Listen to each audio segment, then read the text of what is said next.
ওহ, দইটা কি দারুণ, পুরো ক্রিমি দই। আচ্ছা, পড়ে গেল দই। এবার যাবে হচ্ছে মশলা, পড়ে গেল হচ্ছে জিরের গুঁড়ো। আচ্ছা, তারপর নেক্সট ধনে গুঁড়ো,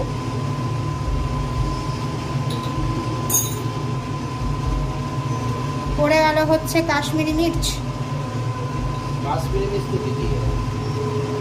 বাবা, কতটা কাশ্মীরি মির্চ দিয়ে দিল গো। রং হতে হবে। হয়ে গেল রং দেওয়া? হ্যাঁ। আচ্ছা, অল্প গরম মশলা চলে গেল। ওকে, গরম তেলটা দিয়ে দিল। নতুন টাইপের সব ব্যাপার স্যাপার পদ্ধতি। আমাকে রান্না শেখাচ্ছ? হ্যাঁ, হ্যাঁ হ্যাঁ হ্যাঁ। হ্যাঁ, আমি যথেষ্ট ভালো তুমি তো রান্না করি। এতদিন আমার কাছে শিখেছো। সে শিখে শিখে এই ঢপ মারবি না, কান মুলে দেবো জানিস।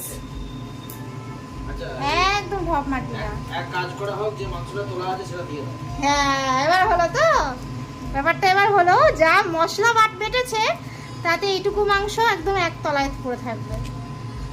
গ্রেভি বেশি হয়ে যাবে। জল তো হবে না, শুধু তো এ দিয়ে রান্না। এখানে গ্রেভি বেশি হয়ে যাবে, মাংস কমে যাবে। আমি মাংসটা বের করে দিচ্ছি। আচ্ছা, এবার হচ্ছে পেঁয়াজটা ভালো হবে। চলে যাচ্ছে পেঁয়াজ। আমাদের শেফ বিশাল মন দিয়ে রান্না করে।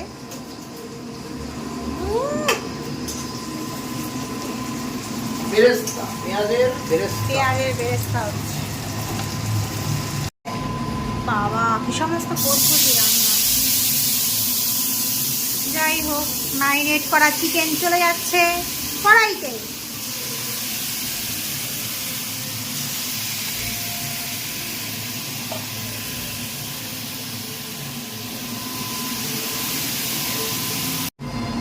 আগে ভাজা তেলটা না, তেলের মধ্যে মাংস না দিয়ে মাংসের মধ্যে তেল দেওয়া হচ্ছে গাইস।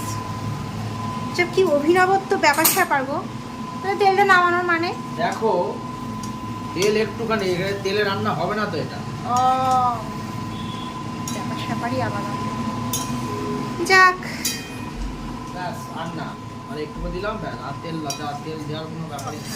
এখন কষানো চলবে ব্যাপারটা, তাই তো। আর এখানে আলু ভেজে তুলে রাখা হয়েছে, এখানে বেরেস্তা করে রাখা হয়েছে। আচ্ছা, এবার চলে যাচ্ছে বেটে রাখা কাজু, পোস্ত, তিল সব বাটা। আর মাংসটাকে তুলে রেখেছে, আর এটা আলাদা করে গ্রেভিটাকে রেডি করে নিচ্ছে। বাবা, কত পরিশ্রম। খাবে ভালো।